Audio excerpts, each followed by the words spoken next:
Welcome to the Austin Method, where we help you develop the skills of square dancing. Square dancing as a topic is big. This program is divided into the individual videos covering the calls, and then there are the general information videos. This video is part of the general information videos. You can think of them as reference material. Don't think of them as prerequisites. Some of them are longer and you're wanting to dance, so you may not want to watch from beginning to end. If you've got time, it's well worth the watch, but if you're in a hurry, go ahead and move on to learning the calls. There are two videos I would think of as prerequisites. That's the learning and practice video.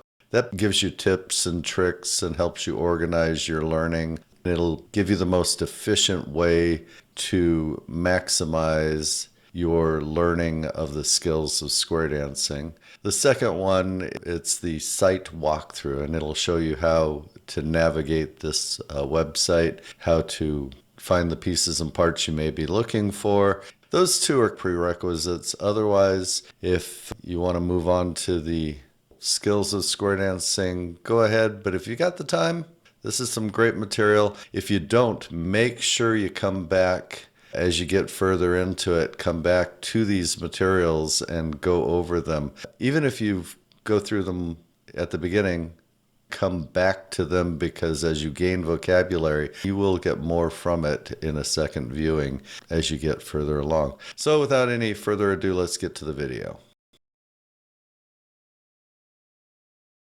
All right, we're going to talk about handholds and frame.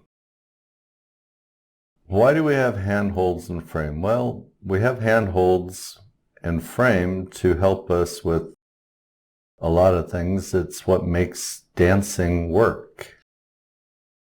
All of our dancing really is not through our feet, but through our hands. It helps us with formation recognition. It's much easier to recognize that you're in a line if you're all holding hands, not loosely in a line. It's easier to recognize other formations when the pieces and parts are actually glued together. So it's kind of like the difference between having a puzzle in a box with everything loose and having all the puzzle pieces connected. We use handholds for a lot for our communication. Technically, you don't want to be talking much while you're in a square because you need to hear the caller and the calls that are coming at you. So we use our handholds to communicate. And they can communicate all kinds of things like, it's time for you to go. Is it time for me to go? Yes, it's time for you to go. I'm a little lost. Can you help me? We do a lot of communicating. We reach out our hand, and that means, yes, reach out your hand and we'll do the next thing. In square dancing, it really requires a lot of focus, and if somebody caught the last thing and they can communicate what you need to do through your hands, maybe for that split second you lost focus, they can help you, and vice versa, and a lot of that communication is done through the hands. Which leads to, and it follows directly, leading and assisting. When a call comes, you can use that handhold to not push, not pull, not tug, not drag somebody somewhere, but to encourage them that, yes, this is what you need to do. Just the smallest of nudges in the right direction with the right timing can do a lot to lead somebody. Assisting is a little different in that you're providing a place for them to get their balance, for them to pivot off of. We'll get to that when we talk about frame. Do I have to? Yes, you have to hold hands. Wanting to square dance and not want to hold hands is like wanting to swim and not get wet. The hand holding is square dancing. Even boys have to hold hands with boys. Sorry, that's just the way it is. You got to get over it. Once you realize how important handholds are, it actually becomes pretty normal But yeah, the boys always freak out a little at first because they don't want to hold hands with the boys. A handhold is always negotiated. And by that we mean that the strength of the handhold, the positioning of the handhold, what type of handhold is even sometimes negotiated. And these negotiations, they're nonverbal, and they're in the handhold themselves, and they're done in milliseconds. But the handhold should never be strong, but it should always be firm. I know that sounds like a contradiction. And negotiation always, always favors the dancer who is requiring or needing the least. In other words, if you're a 240-pound gorilla of a man dancing with a 98-pound lady, your grip is going to be different than it is with a lady that's 140 pounds and more in your weight class. Handholds need to be negotiated every single time, but paying attention to that negotiation and paying attention to the handhold also helps with the other communicating that we do with the handholds. So pay attention to the handholds, never be too firm, always go in favor of light rather than strong, and those are the basic rules of handholds. So there are 7 basic handholds. The first is when we're in lines, either mini lines, basically as a couple. And I'm going to say something that's slightly controversial to some people, and that is when you're dancing next to somebody facing the same direction, put your right palm up and your left palm down. It's controversial because sometimes or often we teach the very beginners that it's man's palm up, girl's palm down. And if you're in a normal couple, that's what it is. But if you're in a half-sashayed couple or you're a boy-boy, girl-girl, that doesn't work so well. If you're half-sashayed, it can work. The boy can make his up and the girl's down. But if you're in a same-sex couple, or it doesn't even have to be as a couple, because if your center's in a line and there's 2 boys in the center, they tend to get in a weird little competition to see whose hand will go up and whose hand will go down. It's kind of like a dominance thing. As you get better and go up through the ranks, you'll find that most dancers are dancing right palm up, left palm down. Then there's no discussion, there's no fussing, trying to figure out whose palm goes up and whose palm goes down. So the general rule is right palm up, left palm down, even if you've been told something else. You'll find that works much better. While we're on that topic of fussing, if somebody wants to play games or have it their way, don't fuss, don't fight, don't argue. As the better dancer, you make the adjustment and dance whatever they need to dance. The handshake is just what it sounds like, in that it is formed much like a handshake, probably not quite as firm as a handshake. The tricky thing about the handshake is that it's usually used to pull by with somebody, which means you'll use it to pull yourself forward and them forward and pass as ships in the night.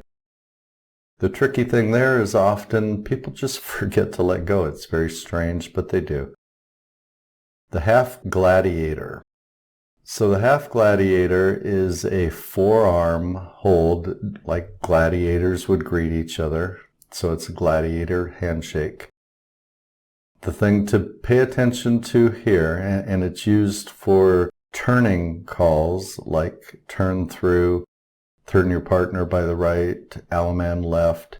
It's used for calls that are meant to turn, and the idea of using the gladiator instead of the handshake is it reduces your radius between the 2 dancers, so you don't have to dance as far or try and get around each other.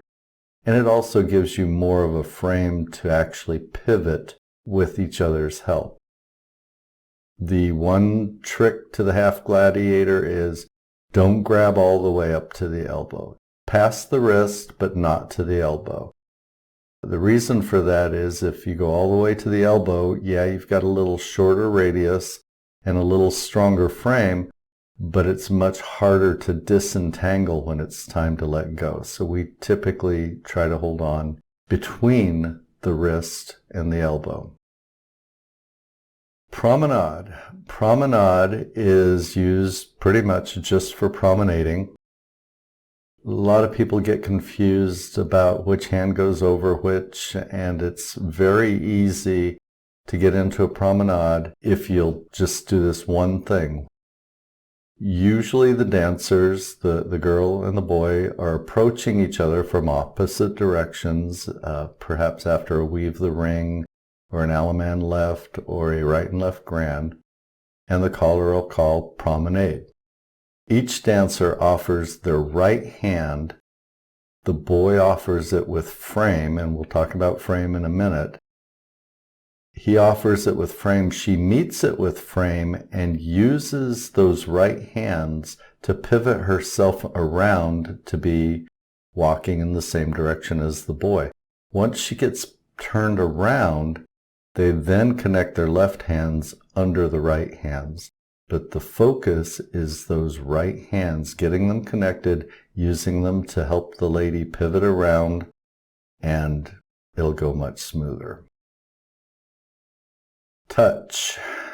Well, touch isn't exactly a handhold, but we wanted to mention that if the calls are coming fast and furious, sometimes it doesn't make sense to actually hold hands, because that locks you into a handhold when you're just going to go screaming by the other person. So sometimes we will just touch, which symbolizes the handhold, helps everybody mentally recognize the formation for that split second, and then allows them to move on.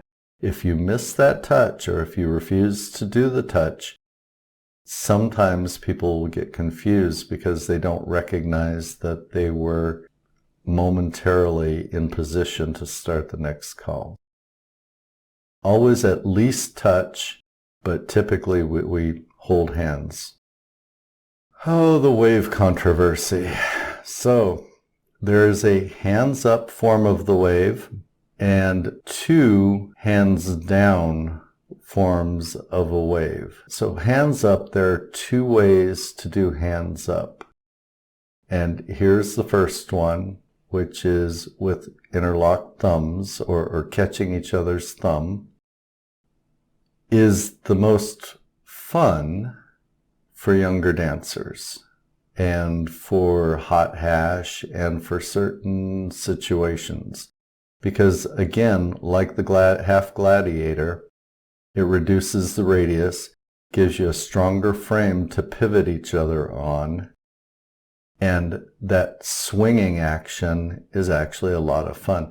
Imagine yourself wanting to swing around a pole in a playground. You'd come up to the pole. As you come up to the pole, where would you grab it? You'd grab it about shoulder level. You wouldn't grab down by your belt buckle to spin around with the pole. To use the pole to pivot, you'd have it at your shoulder height. Same thing with swing through and trade from mini waves and ocean waves. They're just a little more fun. The thumb is not where the action is. The action is on the side of the hand, the fingers pulling on the side of the other person's hand. That is where the pivot is. The pivot's not on the thumb. The thumb's going the wrong way to help with the pivot.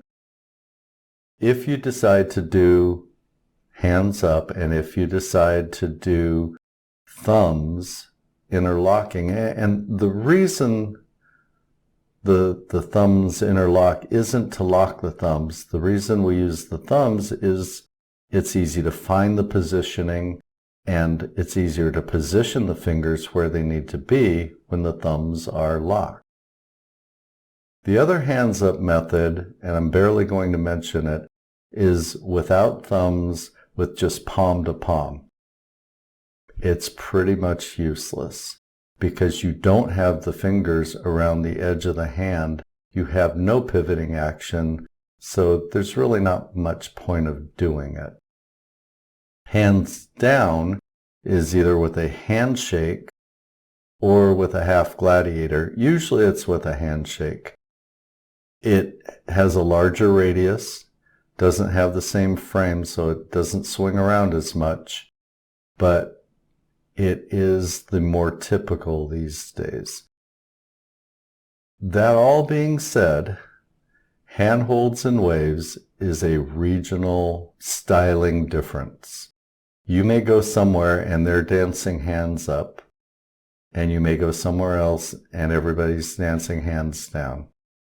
You have to adapt and basically, when in Rome, do as the Romans. I will offer this: if you go somewhere and they're doing hands up and you are afraid of getting your thumb injured, just fold your thumb in and don't offer it, and offer the palm touching handhold. Frame. Frame is not a negotiation. Your frame is your frame and your frame alone. Now there's adjusting that happens to meet somebody else's frame, but you are responsible for your frame. Frame is hard to define in words. It's like being rigid, but not really rigid. It's basically not being slack. So when you go to help somebody out of a chair and you offer them your hand, in that second before you connect, or that millisecond before you connect, that is when you have frame. You've stiffened your arm or given your arm some frame, to come back to using the same word for its own definition, but you've given your arm frame, you've planted your feet, you've gained your balance, all in anticipation of the person you're helping out of the chair meeting your handhold. And when they're just before they're meeting your handhold, they are giving frame to their bodies. You're giving frame so that they don't pull you into the chair. They're giving frame so that you don't pull their arm without them. So that's what frame is. It's that pre-connection that allows you to then make the connection. And when you make the connection, there's that negotiation, which is, okay, how much help do you need? This is how much I'm offering. How much are you offering? This is how much I need. And you balance between the two of you, because if one pulls more than the other, somebody can get hurt or pulled out of the chair or pulled into the chair. So this is what frame means, grouped with handholds and communication. So try that exercise out. Pay attention to how you establish frame when you're helping somebody out, or if you're in the chair, put yourself in the chair and see how you establish frame, how you communicate at that first hand contact. Nobody ever has to say 1, 2, 3, go. You know when they start pulling, they know when you start pulling, and it's a balance. So that's what we're aiming for. Thank you for visiting the Austin Method. We hope to see you on the dance floor soon.